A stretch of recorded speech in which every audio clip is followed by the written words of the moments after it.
Ang nakakabinging tunog na yan at ang nakakasilaw na headlights ng tren ang mga huling narinig at nasilayan ng binatang si Alex. Kahapon lang, tulad ng maraming taong lumipas, masaya siyang nakikipagkulitan sa kanyang kapatid at nakikipagkwentuhan sa kanyang mga magulang. Hindi niya lubos maisip na sa loob lamang ng ilang oras, mababago ang kanyang buhay. Kung paano ang isang email ay nagpaguho ng kanyang mundo, na dumating sa puntong ito na lang ang naiisip niyang paraan para makatakas.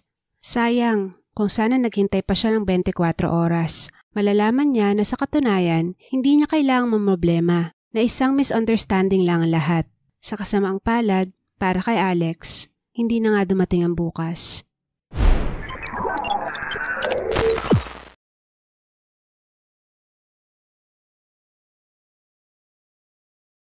Sa pagsipa ng pandemya noong 2020, isa sa mga pinaka-naapektuhan ay ang sektor ng edukasyon. Ang mga estudyante ay napilitang manatili sa kanilang mga tirahan at marami ang nag-attend na lang ng online or remote classes. Para sa 20-year-old na si Alex, mahirap man ang ganitong setup ay masaya na rin siya dahil mas maraming oras niyang makakasama ang kanyang pamilya. Ipinanganak noong November 16, 1999, si Alexander Edward Kearns o Alex ay tubong Naperville, Illinois sa Amerika. Kasama ang kanyang mga magulang na sina Dan at Dorothy at ang nakababatang kapatid na si Sydney, namuhay ng payapa at masayang pamilya sa loob ng maraming taon. Noong taong 2020, si Alex ay papasok sa kanyang junior year sa University of Nebraska, Lincoln. Palangiti at laging nais magpasaya at magpatawa. Iyan ang madalas na description kay Alex ng mga taong nakakakilala sa kanya. Ang binata ay tinawag ding selfless at may malaking puso. Kaya nga, hindi nakapagtataka na napakalapit niya sa kanyang pamilya at marami siyang mga kaibigan. Sa kabila nito, si Alex daw ay nanatiling very independent at pribadong tao. Ilan sa kanyang mga katangiang nagdikta sa kanyang naging desisyon noong huling araw ng kanyang buhay. Sa isang interview, ikunento nila Dan at Dorothy Kearns ang mga huling linggo na nakapiling nila ang anak. Ayon kay Dorothy, kada gabi ay nag-uusap lang sila ni Alex sa kusina tungkol sa mga kung ano-anong bagay. Isang beses, inopen daw sa kanya ng anak na hindi ito sigurado kung ano ang gusto niyang gawin sa kanyang buhay, pero gusto niya daw makatulong sa mga tao. Sa gabi-gabing pag-uusap rin na ito, nabanggit ni Alex na nagtitrade ito gamit ang app na Robinhood. Actually, interesado ng binata sa pag-iinvest simula nung ito'y nasa high school pa lang, kaya hindi na ito'y kinagulat ng kanyang mga magulang. Pinaalalahanan nila si Alex na maging maingat at sinigurado naman sa kanila ng anak na gusto niya lang ma-experience ang trading at investing at inaaral niya naman ito. Isa pa, hindi naman malaking halaga ang nilalagay ni Alex dito. Ang sabi ng ama sa interview, siguro daw ay nasa $5,000 lang ang pera ng anak at karamihan doon ay mga cash gifts o mga ipon nito mula sa kanyang summer job na pagiging lifeguard. Tiwala naman ng kanyang mga magulang na walang magiging problema dahil simula pagkabata, kilala nilang responsable at masinop sa pera si Alex. Pero bago tayo magpatuloy, isang maikling introduction muna sa app na ginamit ni Alex, ang Robinhood. Ang Robinhood Markets Incorporated ay isang American financial services company na nagpapatakbo ng isang electronic trading platform para sa stocks, funds, cryptocurrency at iba pa. Sinimula ng kumpanya noong 2013 pero ang mobile app na Robinhood ay opisyal na nilaunch noong March 2015. Ayon sa mga founders na sina Vladimir Tenev at Baiju Bhatt, ang layunin nila sa paglunsad ng nasabing app ay para padaliin ang pag-i-invest para sa mga ordinaryong tao. Sa katunayan, ang tagline nila ay Investing for Everyone. Dahil sa kanilang marketing strategy na no commission fees at beginner-friendly, ang naging target users nila ay mga millennials. In fact, as of March 2025, ang average age ng kanilang customers ay 35 years old. Simula nang i-launch, ang Robinhood ay isa sa naging pinaka-popular na trading app sa USA. Side note, siguro hindi pamilyar sa inyo ang app na ito kasi hindi ito available dito sa Pilipinas. Sa ngayon, ang Robinhood ay ma-access lamang sa USA at United Kingdom. Isa nga si Alex sa naakit ng mga features na ito ng Robinhood. At noong umpisa ay nag-enjoy naman siya at kumikita kahit pa konti-konti sa pagtitrade ng stocks. Para sa isang beginner, kontento na siya sa nakukuha at natututunan niya sa paggamit ng app. Isang araw, lumabas ang isang ad sa Robinhood app ni Alex. Ito ay isang paanyaya na subukan ang options trading. Though ako po ay nag-i-invest sa stocks, wala po ako sa posisyon na ipaliwanag ng detalyado kung ano ang options trading. primarily dahil hindi ko po ito ginagawa. Pero alam ng lahat ng traders kung gaano ka-risky at kakomplikado ang klase ng trading na ito. Depende sa klase, ito yung tipong high risk, high reward type of trade. Para hindi ka mawalan ng malaking halaga, experience at kaalaman sa risk management, strategies at pagbasa ng market ang kailangan. In short, hindi ito pang beginners. Alam naman ito ni Alex, pero out of curiosity, clinic niya ito. Noon, lumabas ang sign-up questionnaire para maging isang options trader. Finila pa naman ito ni Alex, expecting na hindi siya matatanggap. Siyempre naman, sobrang bata pa niya, estudyante lang, walang sapat na funding sa kanyang account at higit sa lahat, limited pa lang ang experience niya sa trading. Laking gulat niya nang lumabas sa kanyang screen ang mga salitang, "Welcome to Options." Nagtataka man na-excite si Alex sa pwede niyang gawin, matutunan at kitain sa options trading. Responsableng tao ang binata kaya kahit paano ay inaral niya muna ito. Inintindi sa abot ng kanyang makakaya ang mga terms, klase ng trades at mga risks at siniguradong itataya niya lang ang halaga na kaya niyang mawala sa kanya. Pero kahit na gaano kaingat si Alex, bilang isang baguhan, kakulangan pa rin sa experience at pag-handle ng kanyang emosyon ang naging susi sa trahedya na ito. Tipikal na araw para sa pamilya Kearns ang June 11, 2020. Si Alex, gaya nating lahat noong mga panahong yon, ay nasa bahay lang at ginawa ang kanyang quarantine routine. Parte ng routine na yan ang pagte-trade sa Robinhood. Kinagabihan, alas 11 ng gabi, natanggap niya ang isang notification na naging simula ng kanyang bangungot. Ang notification na ito ay galing sa Robinhood na nagsasabi na restricted daw ang account ni Alex. Ibig sabihin ay hindi siya pwedeng gumawa ng kahit na anong trades. Nang i-check niya ang kanyang account, nagulantang siya sa kanyang nakita. Namumulang negative $730,000 o humigit kumulang 40.5 million pesos base sa exchange rate ngayon. Sa isip ni Alex, natalo siya sa kanyang options trade at ito ang halaga ng kanyang pagkakautang dahil sa talong ito. Nagpanik si Alex at agad na nag-email sa customer support ng Robinhood para humingi ng klarifikasyon tungkol dito. Pero isang automated na reply lamang na tulad nito ang kanyang natanggap. Thanks for reaching out to our support team. We wanted to let you know that we're working to get back to you as soon as possible, but that our response time to you may be delayed. Binigyan din siya ng case number 068-497-53. As expected, hindi nakatulog si Alex buong gabi, balisa at hindi alam ang gagawin. Noong 3:26 a.m. ng June 12, nabuhayan ng loob si Alex nang makatanggap muli siya ng isang email mula sa Robinhood. Umaasang ang laman nito ay nagsasabi na isa lang itong malaking pagkakamali. Kumuho ang kanyang mundo nang mabasa ang heading ng email. Immediate action required.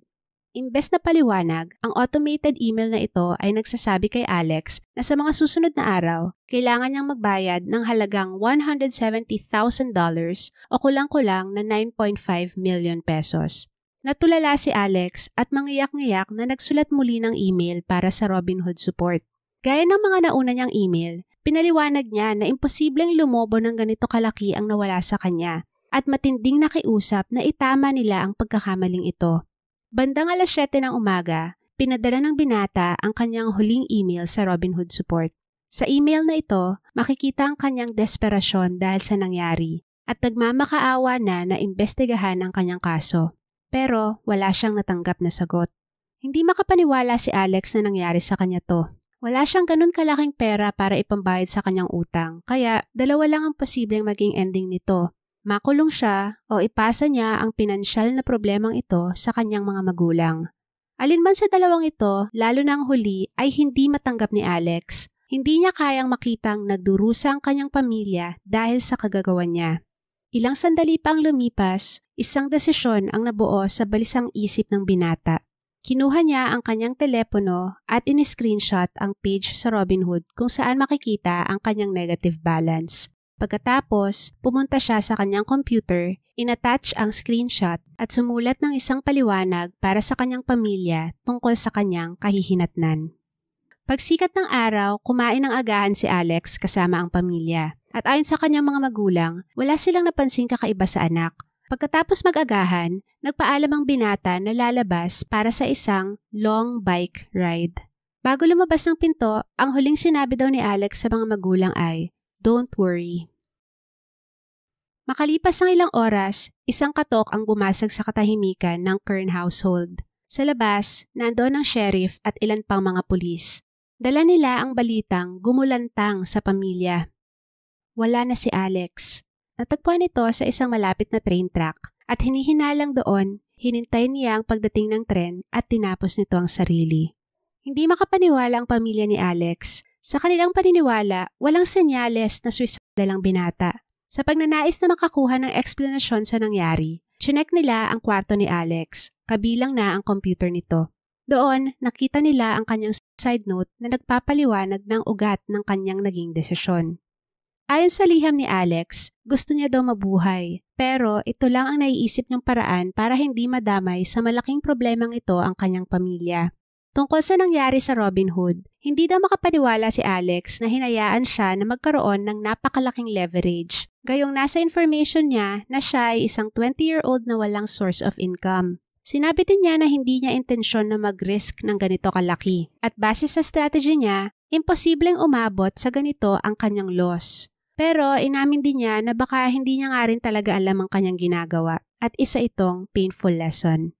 Kinabukasan, June 13, habang nasa kalagitnaan ng pagdadalamhati ang pamilya ni Alex, isang email mula sa Robin Hood ang dumating sa telepono ng binata.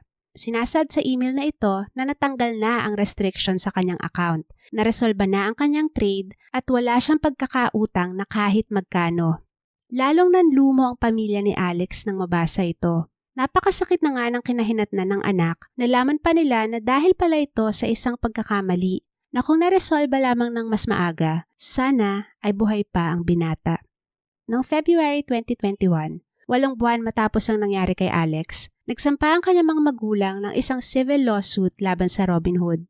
Ang mga kasong kanilang isinampa ay para sa wrongful death ni Alex, negligent infliction of emotional distress, at unfair business practices.